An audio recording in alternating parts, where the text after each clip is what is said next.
সাব্বির রহমানকে কি আজ ঢাকা নামাবে?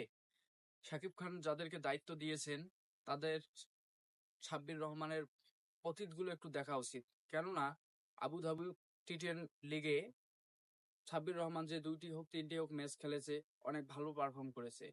সেগুলো দেখুক। ঘরোয়া লিগে সাব্বির রহমান কি করেছে সেটা দেখুক।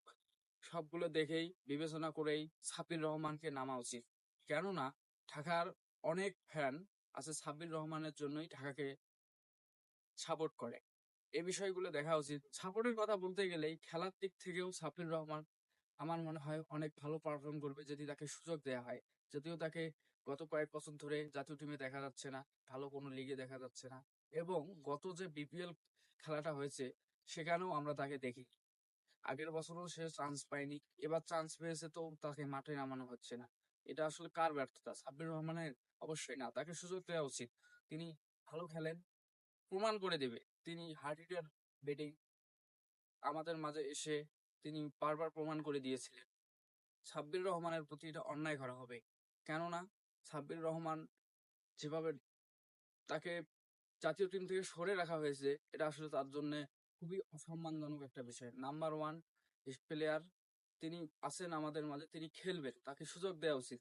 ঢাকার ফ্রাঞ্চাইজির যে দায়িত্বে যারা আছে তাদেরকে সাব্বির রহমানকে নামানো উচিত। কেননা সাব্বির রহমান বর্তমান এখনো ইয়াংস্টার আছে, এখনো সে হার্ড হিটার ব্যাটিং আছে। আমরা ঢাকার যে ফ্যান গুলো আছে তারা আমরা বিশ্বাস করি। কেননা সাব্বির রহমান আবুধাবিতে খুব ভালো খেলেছে এবং রাজশাহীতে যে লিগ গুলো হয়েছে, ঘরোয়া লিগ গুলো, সেখানেও ভালো খেলেছে।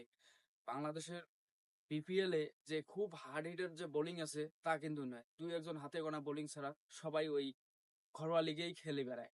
তো এখানে সাব্বির রহমান ভালো পারফর্ম করবে, এটা খুবই স্বাভাবিক।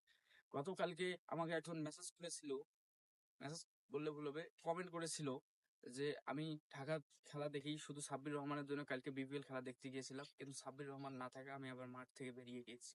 তো এরকম নিরাশ করবে না অবশ্যই। আজকে আমরা সাব্বির রহমানকে বিপিএল এর মঞ্চে দেখতে চাই।